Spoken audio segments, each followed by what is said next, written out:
My name is Kit Fraser, and I am the co-founder of MindGames. Awesome. And can you tell us more about your background and who you are and what you do? So I am a teacher by trade, and my husband is a digital security consultant. We have only recently started our business back in November 2025.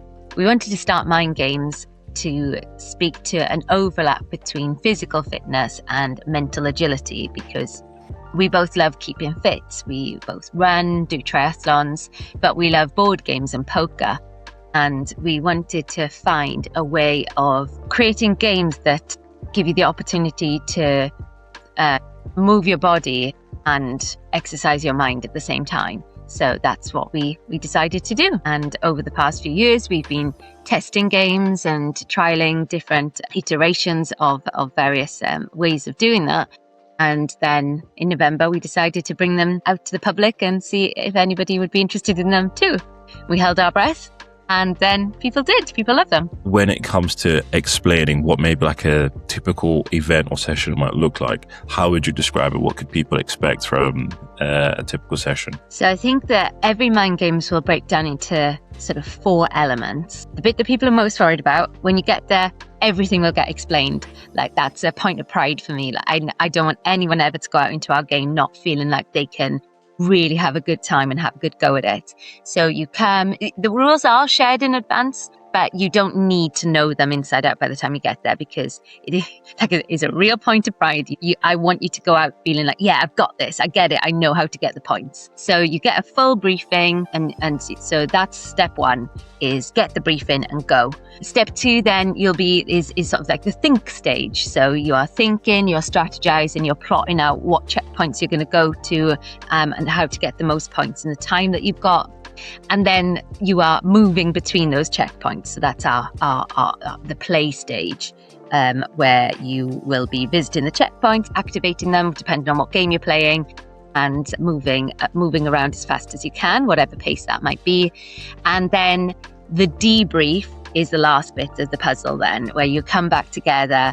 And from the minute that your timer finishes, I think there's this really glorious moment that we have in our games where everyone's like, I know exactly what I would do differently next time. Or, hey, did you get that puzzle? Or did you go to the top of the hill to visit the walrus? Or, there's that really lovely organic moment of sharing and of comparing tactics that we kind of had hoped would be a byproduct of the games, but we've just been blown away by how excited and how invigorated people are off the back of the games.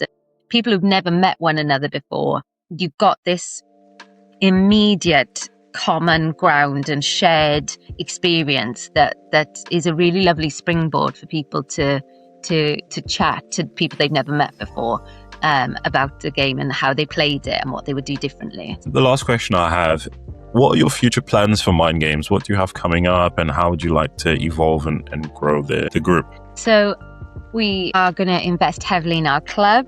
We're really excited. Our summer series is quite short. We've only got 3 games because we're also parents and we have to look after our little ones over the summer. So finding the time to make sure that we do give the games a good run, but also have time as a family. That's meant that we've got a 3-game summer series, but then we're back in autumn with some more games, some more new games as well, and that will be great to keep building that and getting some more MindGames fans involved in taking on the series, and also hopefully targeting some new people to come. After the summer, I think people potentially will have a little bit more time to try these new things. I don't know, but the new school year, I feel like people do try new things like in January and in September. So hopefully we'll get a little bit of a push for some newbies coming along and falling in love with MindGames. Then we would love to do some more away days, some corporate team building and things like that.